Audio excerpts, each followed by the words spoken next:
تفسیر القرآن آج کا سبق سورۃ الفرقان آیت نمبر 19 سے 20 تک۔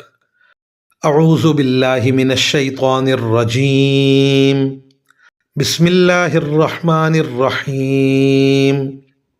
فقد كذبوكم بما تقولون فما تستطيعون صرفا ولا نصرا ومن يظلم منكم نذقه عذابا كبيرا وما أرسلنا قبلك من المرسلين إلا إنهم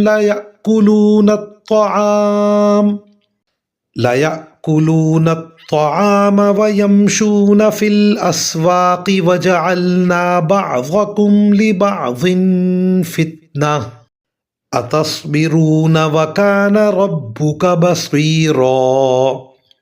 ترجمہ: لو اے کافروں، انہوں نے تو تمہاری وہ ساری باتیں جھٹلا دیں جو تم کہا کرتے ہو۔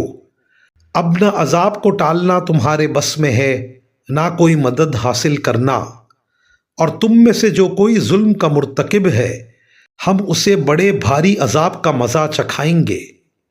اور اے پیغمبر، ہم نے تم سے پہلے جتنے پیغمبر بھیجے وہ سب ایسے تھے کہ کھانا بھی کھاتے تھے اور بازاروں میں بھی چلتے پھرتے تھے، اور ہم نے تم لوگوں کو ایک دوسرے کی آزمائش کا ذریعہ بنایا ہے۔ بتاؤ کیا صبر کرو گے؟ اور تمہارا پروردگار ہر بات دیکھ رہا ہے۔ ان آیات کی تفسیر میں مفسرین کرام فرماتے ہیں، کفار کے اعتراضات کا جواب دینے کے بعد درمیان میں اب اللہ تعالیٰ مسلمانوں سے خطاب فرما رہے ہیں کہ تمہارے مخالفین تم پر طرح طرح کے اعتراضات کر کے تمہیں جو تکلیفیں دے رہے ہیں وہ اس لیے کہ ہم نے تمہیں ان کی آزمائش کا ذریعہ بنایا ہے کہ یہ حق واضح ہو جانے کے باوجود اسے مانتے ہیں یا نہیں، اور انہیں تمہاری آزمائش کا ذریعہ بنایا ہے کہ تم ان کی پہنچائی ہوئی تکلیفوں پر صبر کرتے ہو یا نہیں، کیونکہ تمہارے صبر ہی سے یہ ظاہر ہوگا کہ تم نے حق کو سچے دل سے قبول کیا ہے۔ وآخر دعوانا ان الحمد للہ رب العالمین۔